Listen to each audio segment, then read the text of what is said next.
Tantor Audio, a division of Recorded Books, presents The Stranger She Loved, a Mormon Doctor, His Beautiful Wife, and an Almost Perfect Murder, by Shanna Hogan, narrated by Pam Ward. 1. April 11th, 2007. A stray drop of water fell from the faucet and trickled across her cold, pallid skin. Her body lay crumpled inside the drained bathtub, a long-sleeved black shirt clinging to her wet torso. She was tilted on her side, her nude lower half curled against the tub's slick porcelain wall. The woman's ashen face, beautiful even in death, was marred by sutured incisions across her eyelids and around her scalp. Blood from the ruptured stitches wept into damp blonde hair. Hovering over the bathtub, a slim man with a tanned face and gray hair was wailing, "I need help! Help!" From the doorway of the master bathroom, Christy Daniels gaped wide-eyed at her next-door neighbors, Martin and Michele MacNeill. "I'll call 911, Christy said, spinning away. "I've already called 911, Martin howled. "I need help getting her out of the tub."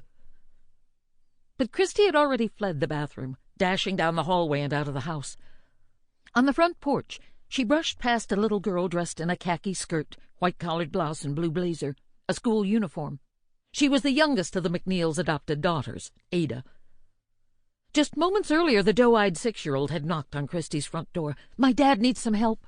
Christy had followed Ada back toward the MacNeills' open front door. By the time she was halfway across the driveway, she had heard Martin's screams and had taken off running, leaving Ada outside. Following the cries down the hallway and into the bathroom off the master bedroom, Christy had discovered Martin and his dead wife. Her first thought was that she and Martin would not be able to lift Michele out of the tub by themselves, so Christy, a petite blonde flight attendant, had run to find help.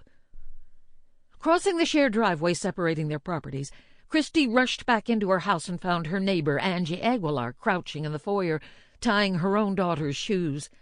A half-hour earlier, around 11:20 a.m., Angie and her daughter had stopped by the Daniels' house to drop off Christy's son as part of the neighborhood carpool. Following a brief visit, Angie was preparing to leave when Christy burst back through the front door, her face contorted with panic. "What's wrong?" Angie asked. "I need you to come with me," Christy gasped. From a table in the front room, Christy grabbed her cell phone and pressed a button to speed-dial her husband, Doug Daniels, who was just a few houses away assisting another neighbor with a basement renovation. "Martin needs help. Martin needs help," she said breathlessly. "Hurry, come fast." "Where are you?" Doug interrupted. "The MacNeills."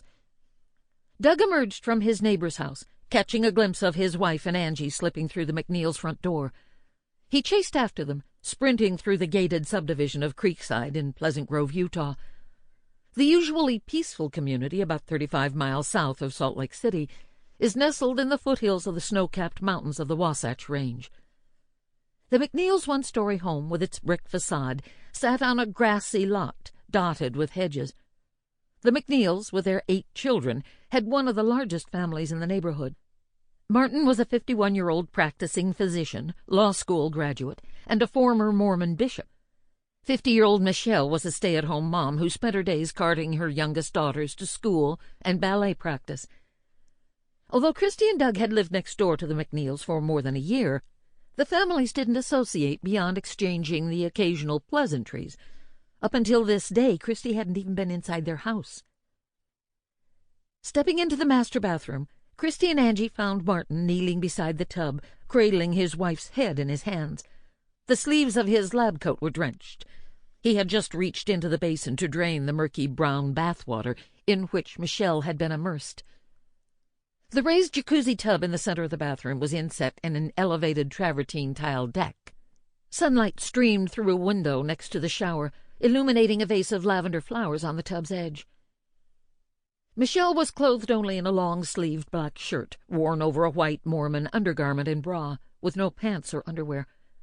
Thick, cloudy mucus glazed her face, oozing from her nose and mouth onto her cheeks and onto the gaping gashes across her hairline. "Angie and I are here," Christy told Martin. Martin craned his neck and shook his head. "I need a man's help to get her out of the tub." "I called Doug," Christy said. Seconds later, Doug burst into the bathroom. At a glance he knew the situation was dire. Instinctively he passed to the far end of the tub, near Michelle's feet. "Let's get her out!" Martin shouted. Doug scooped up Michelle's legs onto the knees. Martin grabbed his wife under her arms, and together they lifted. As Martin lifted her torso, Michelle's shirts and bra were pulled up to her neck, exposing her breasts. The two men gently placed her on the floor beside the tub. Michelle's arms splayed at her sides. Beneath her, a puddle of water began to spread across the taupe tile floor. Martin's eyes darted around the bathroom, horror etched across his face. "Oh, my God! Oh, my God!" he choked.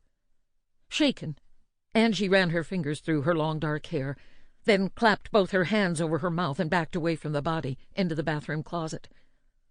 "I know CPR," Christy said to Martin. "I'll do the compressions if you do mouth-to-mouth." Martin nodded in agreement. Doug grabbed a rag and passed it to Martin to wipe the mucus from Michelle's face. Because Michelle was naked from the waist down, Angie found a pink towel and draped it lengthwise to cover the exposed lower region. Kneeling and placing one palm on top of the other, Christy pumped on Michelle's bare, damp chest in succinct compressions, silently counting to herself, attempting to keep a pace of 100 beats per minute. When she paused, Martin sank down, pinched his wife's nose, and placed his lips over hers, blowing twice into her mouth. After one round of compressions, Doug tapped on Christy's shoulder. "I can do that. Go outside and wait for the ambulance so they can find us." Nodding, Christy stood, stepped over Michelle's body, and left the bathroom. Outside, she found Ada MacNeill and escorted the girl into the Daniels' house to be supervised by another friend who had also been visiting. "You can go stay at my house for a while," Christy told Ada. In the bathroom, Doug bent his burly frame over Michelle and, on Martin's command, resumed pumping on her torso. Mindful that his neighbor was a physician and experienced with life-saving procedures, Doug deferred to him for instructions. "Stop," Martin told Doug after several beats. Once again he put his lips over Michelle's, passing 2 breaths. Kneeling lower, Martin tilted his head and placed his ear on her chest. There was no heartbeat. Michelle wasn't breathing. "Oh, my God, oh, my God, oh, my God," Martin mumbled to himself. He sat up and touched his face. "She shouldn't have done this." Sighing heavily, he directed Doug to continue.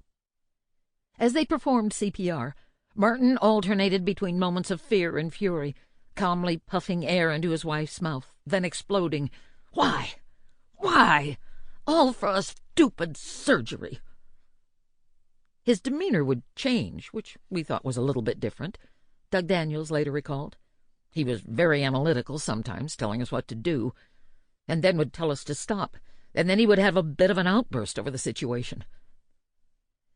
When Martin once again breathed into his wife's mouth, Doug noticed that Michelle's chest did not rise or fall. CPR was not being performed properly. Strangely, the doctor didn't seem to notice. Another round of compressions. Doug pumped on Michelle's chest. Martin gave rescue breaths and then paused to check her heartbeat, but again found none. "Why? Why? Why would you do this?" Martin threw his arms into the air. Martin suddenly slammed his fist on Michelle's chest. "All because of a stupid surgery?" Perplexed, Doug looked closer at Michelle's face. Her cheeks were swollen, her jawline bruised. The bloody stitches were obviously the result of a recent facelift. How did she end up unconscious in the bathtub? Doug wondered. Examining Michelle, Doug noticed something else strange. Greenish mucus still coated Michelle's face, but none of it had transferred to Martin as he performed mouth-to-mouth. Minutes passed. The two men continued their efforts to revive Michelle. More chest compressions and rescue breaths. Michelle remained motionless, her pale skin growing increasingly cold. Once again Martin put his ear to his wife's chest, checking for a heartbeat. Recoiling, he slammed his palm on her sternum with a sharp clap. "Why?" Martin roared. "Why did you have to have the surgery? I told you not to do it." Peering up, Martin and Doug saw two uniformed Utah police officers standing in the doorway of the bathroom. Pleasant Grove police officer Ray Ormond was midway through an uneventful Wednesday patrol shift when the call came in at 11:48 a.m. that a woman had been found unresponsive in her bathroom and had possibly drowned in the tub. Tall and brawny, with a shaved head and goatee, Ormond was dispatched to the scene. Flicking on his car's lights and sirens, he sped toward the home. Turning down Mill Creek Road, Ormond pulled next to the curb outside a house addressed 3058 and parked behind another cruiser, its red and blue revolving light still flashing. Ormond's partner, Joshua Motzinger, had arrived just seconds ahead of him in a separate car. From the trunk of his cruiser, Ormond grabbed a handheld masked ventilator, known as an ambu-bag, and followed Motzinger up the natural rock steps and across the grassy front yard. Christy Daniels met them on the driveway, guiding the officers into the residence and toward the bathroom. "It's back here." As the two officers entered the bathroom, Ormond's view was briefly obscured by his partner's broad build. Once Motzinger stepped aside, Ormond saw the woman on the wet tile floor. Ormond's gaze fell to Martin MacNeill, who had just whacked his wife's chest. Exchanging a glance, Ormond and Motzinger darted to the woman's side. "I'm her husband. I found her in the bathtub." Martin blurted to the officers. "She just had surgery. She had a facelift. She was on a lot of medication." "Okay," Motzinger said, taking over compressions for Doug. "We got this from here." At the officer's request, Doug and Angie exited the room and left the house. Martin stayed, looming over his wife's body. "Why, God, why?" he cried. As Ormond placed the ambu-bag over Michelle's mouth, he noticed her lips were blue. He began hand-pumping the ventilator and heard a gurgling noise emanating from her chest, an indication of water churning in her lungs or stomach. Because the bathroom was narrow, the officers decided to move Michelle's body. Together they carried her into the master bedroom and laid her on the carpet. The bedroom was tidy and elegantly decorated with large wooden dressers and an armoire holding a flat-screen TV. A couch was centered in front of the bay window. A dozen decorative pillows were neatly arranged atop the king-size bed, which sat next to a narrow hospital-style bed bordered with railings. To create space in the room, Ormond pushed aside a roll-away nightstand, making note of a pink container filled with 8 to 10 orange pill bottles. The name on the prescriptions? Michele MacNeill. In the bedroom, the officers switched positions around Michelle. Ormond took over compressions, and Motzinger delivered rescue breaths. After several rounds of CPR, Michelle's skin regained a pinkish hue. Blood gushed from the incisions on her face, a result of the CPR manually stimulating her circulatory system. Meanwhile, Martin paced nervously from the bedroom to the bathroom, shaking his head. "Why? Why?" he shouted, jerking his arms. "I told her not to do it." Minutes passed. The guttural gurgling noises emitting from Michelle grew louder. Motzinger removed the mask from her face and tipped Michelle on her side. Her head fell next to Motzinger's lap, her cheek near his left leg. Michelle suddenly spewed several cups of clear liquid, dousing Motzinger's arms and pants. The water dribbled down from his arms into his latex gloves and from his pant legs into his boots. The officers resumed CPR. Moments later, Michelle regurgitated more fluid. Leaning over her body, Motzinger removed the mask, and Ormond turned her head toward his right knee. This time the vomit spilled onto Ormond. The expulsion was frothy, thick, and tinged with blood. Mixing with the blood on Michelle's face, the fluid dripped onto the carpet. Nearby, Martin continued pacing, his voice growing louder. He turned to Michelle. "Why did you do it? Why'd you have the surgery?" He stormed out of the room, down the hallway, and out of the house. Around noon, 14 minutes after the first 911 call was placed, the ambulance arrived. From the porch, Martin waved his arms to alert medics to his location. Around the same time, the fire captain pulled up to the house, parking his emergency vehicle along the curb. As the captain grabbed his equipment from the back of his car, Martin yelled from the porch, "What's taking so long? Get inside!" Firefighters and paramedics soon swarmed the property, police cruisers and fire trucks lining the block. Inside the bedroom, the paramedics, police, and firefighters crowded around the prone woman. Assessing her condition, the medics determined that she was in full cardiac arrest. An intubation tube was inserted down her throat. One paramedic cut off her shirt, bra, and undergarment top, while another applied padded sensors to her chest to check for signs of life. No activity registered. Michelle was flatlined. Stomping back into the bedroom, Martin looked up at the ceiling and cursed God. "After all I've done for you, after all the time I've spent in church, why have you done this to me?" he ranted. "I've been a bishop. I paid tithing, and this is the way you repay me. This is what I get for it." Desperation transformed to wrath as Martin circled around his wife's body. "Why did you take all those medications?" He glared down, hissing. "Look what it did to you." Martin's increasingly aggressive outbursts drew the attention of the medics. Struck by the man's animosity, Ormond tensed, wondering if he might have to restrain Martin or defend himself. Others, distracted from the woman, asked for Martin to be removed from the bedroom. It was beyond the typical reaction of an anguished spouse, and unlike anything most of them had encountered during a rescue. He was very angry, Ormond remembered years later. It was uncomfortable, honestly, to have him come back and forth into the room yelling at us. Pleasant Grove Fire Chief Mark Sanderson pulled Martin aside. "Can you come with me so we can gather more information?" The slim firefighting veteran escorted Martin out to the front porch. As they spoke, Martin offered various explanations for what might have happened to his wife, saying he believed she may have slipped, tripped, or fallen in the tub and hit her head. Martin claimed he had only been gone about 10 to 15 minutes, and when he returned, Michele was bent over the tub's ledge, submerged face down in a pool of bloody water. It was not the position the neighbors had found Michele in. "Did she take any medication?" Sanderson asked Martin. She was taking a lot of medications," he stammered, adding that Michele may have overdosed on pain pills. Meanwhile, in the bedroom, resuscitation efforts continued. Paramedics inserted an IV in her arm and administered emergency drugs, epinephrine, atropine, and sodium bicarbonate, in an attempt to restart her heart. Martin wandered in and out of the bedroom, down the hall and into the living room, flailing his arms and mumbling to himself, "Why? Why, God?" He stopped only to answer questions and offer brief statements to passing officers. Sanderson followed Martin as he returned to the bedroom, seemingly to supervise the paramedics. "What are you doing to her now?" Martin demanded. "What medications did you give her?" Making it known he was a doctor, he barked orders for her treatment. "Did you give her epinephrine? You need to give her epinephrine." Pulling him aside, Sanderson assured the doctor that everything possible was being done, although not necessarily in the order Martin requested. Reaching for his phone, Sanderson asked Martin to speak with the emergency room physician at the nearby American Fork Hospital, where Michele would be transported.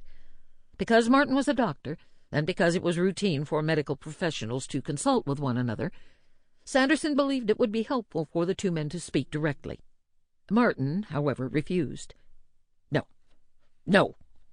Martin shook his head, his focus drifting from Sanderson. Instead, he wanted to speak to a different doctor, one he'd worked with previously. Sanderson pressed Martin, explaining that it would be more useful for the doctor treating Michele to speak to him, rather than the information being relayed through a third party. "I'm a doctor," Martin pronounced. "She's dead." Puzzled, Sanderson asked another patrol officer on scene to monitor Martin and try to keep him away from the bedroom. The officer trailed the distraught doctor, attempting to quiet him. "You need to calm down, sir," the officer said. "You need to take some deep breaths. You're going to hyperventilate." "Don't tell me what to do," Martin shouted. "I'm a doctor. I know I'm okay."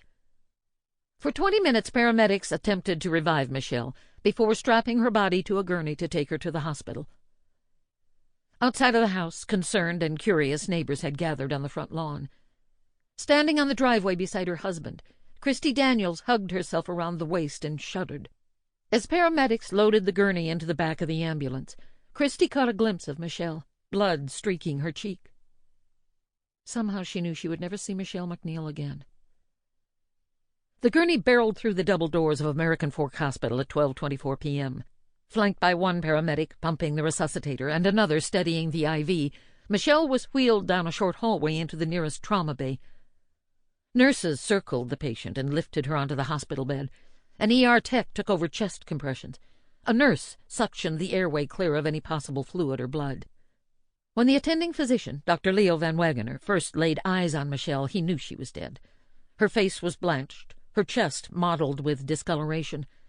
Blood had begun to pool in the lower parts of her body, causing blotchy purple bruising known as lividity on her back and buttocks. Van Wagener skimmed the paramedic report, questions flying through his mind. What had caused her heart to stop? If she had been unconscious for only 15 minutes, why were the revival efforts unable to produce any signs of life? At 50, Michele was fairly young, and she was healthy, with no known history of heart problems, chest pains, or shortness of breath, according to the medic's report. Between the medication, compressions, and ventilation, first responders should have been able to regain some sort of cardiac activity.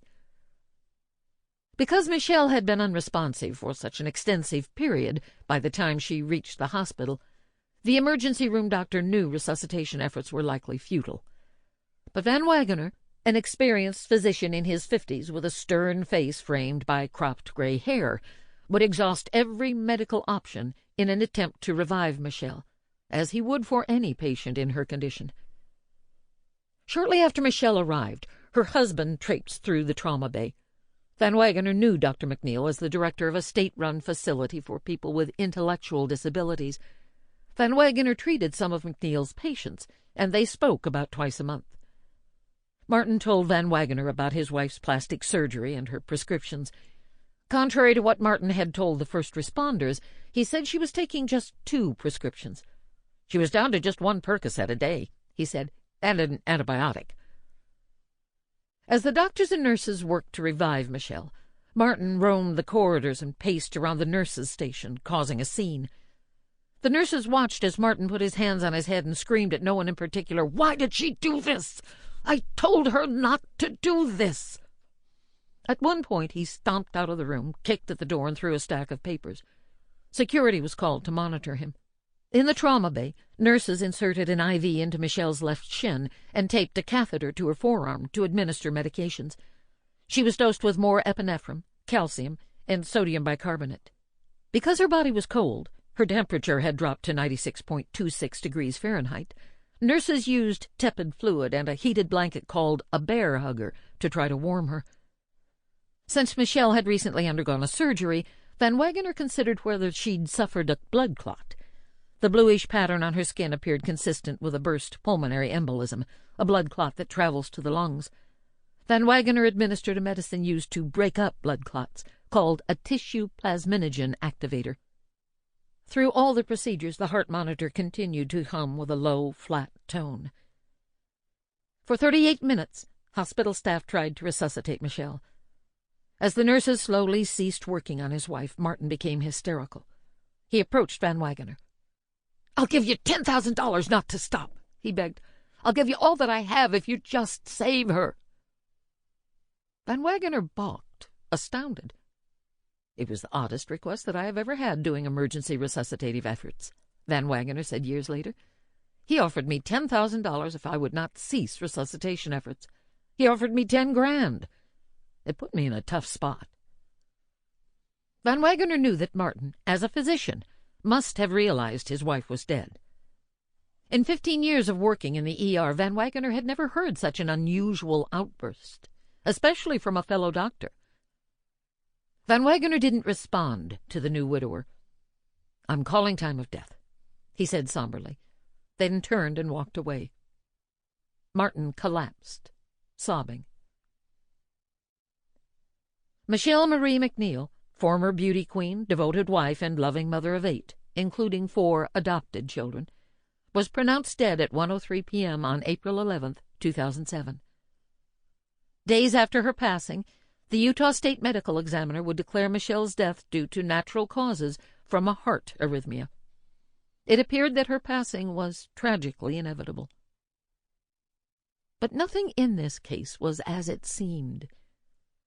It would take 6 long years and the unrelenting dedication of Michele's children to solve the mystery of her death, unraveling a lifetime of duplicitous deceit, searing betrayal, and an unfathomably cruel murder. Martin led a life of contradictions. While he portrayed himself as a loving husband, devoted father, and compassionate doctor, it was all a carefully concocted facade. In nearly 30 years of marriage, Michele never knew her husband. Perhaps no one ever really knew the real Martin MacNeill. 2. From the moment Martin entered their lives, Michele's family feared her life would end tragically. But for 3 long decades they were forced to observe from a distance, silently bearing witness to her agonizingly slow descent toward death. We all knew in our family that it wasn't going to work out well for Michele, remembered her youngest sister, Linda Clough. There was nothing really we could do, no way to stop it. It shouldn't have ended this way. Michele's life had begun with such promise. Born on January 15, 1957, Michele Marie Summers was one of 7 children of Milton and Helen Summers. She had 3 older brothers, Stephen, Richard, and Mick, and she had 3 sisters, Susan, Terry, and Linda. The children were raised in Concord, California, a scenic suburb about 30 miles east of San Francisco in the shadows of Mount Diablo. Comprised of quiet, middle-class neighborhoods, Concord is the largest city in Contra Costa County. The Summers children ranged vastly in age. Helen had her first son, Stephen, when she was just 17. By the time Michele was born, some 20 years later, all of her brothers were grown men. Because of the gap in their ages, Michele wasn't as close with her brothers, but she grew up tight with her 3 sisters, and her bond with her youngest sister, Linda Clough, would endure throughout her life. Helen was a stay-at-home mom, while Milton worked various sales jobs. Milton also struggled with alcoholism and wasn't active in his children's lives. He wasn't a good father. I hardly ever remember him being around, Linda recalled. My mom pretty much raised us. In addition, their maternal grandmother was very involved in the rearing of all 7 children. Despite her father's absence, Michele's childhood was mostly wholesome and carefree. She was an adorable girl with wide blue eyes and light blonde hair. She was like a princess, younger sister Terry Pearson remembered. She was outgoing, very kind. She was very sweet to everybody that she came in contact with. Although Terry described her as a princess, Michele was also a tomboy. Instead of playing with dolls, she rode bikes and pulled wagons with her sisters. Her siblings recall fond memories of her upbringing, piling on the couch with their mom to watch their favorite TV shows, munching on dill pickles from the grocery store, and playing with their dog Daisy's puppies. Michele was a happy, sweet girl with a big heart and a generous spirit. Once she and her sisters secretly collected glass bottles for months, hauling them around in a red wagon to raise money to buy their mother a brown teapot for hot chocolate. Decades later, the pot remained in Helen's kitchen. Michele was bright and had a love of learning. I just remember how excited she was to turn 5 to get to start kindergarten, older sister Susan Hare recalled. That enthusiasm for school never left her. She adored school. As she reached her teens, Michele blossomed into a stunningly gorgeous young woman. Standing at 5'7", she was slender with a curvaceous figure. She had long blonde hair, flawless ivory skin, small feminine features, and a perfect smile. It seemed she led a charmed life. She was a straight-A student who played the violin and learned to speak French. She enjoyed theater, classical music, and the ballet. Out of everybody in our family, Michele had it made, Linda later said. She had everything going for her. She was super smart, happy, beautiful. Everyone liked her. Helen raised her children to be devout Mormons, and Michele and her siblings grew up studying the gospel of the Church of Jesus Christ of Latter-day Saints. Michele spent much of her life at church, studying the Book of Mormon. She never used alcohol or drugs, which are forbidden in the church. At the end of a long day, she loved to relax in a hot bath, flipping through magazines. She attended El Dorado Intermediate School and Concord High School. In high school, she was a popular cheerleader who acted in school plays and was voted homecoming queen. For the homecoming dance, she wore a long, lacy dress and white elbow-length gloves, her blonde hair falling loose around her shoulders. She was crowned with a bejeweled tiara. A photo taken for the student paper was captioned, "Queen Michele reigned over her court." Classmates remember Michele as soft-spoken, beautiful, and not at all pretentious. She went out of her way to be friendly and helpful. Everyone seemed to like her, especially the boys. She always had more guy friends than girlfriends and had several suitors. During her senior year of high school, she spent... Sample complete. Ready to continue?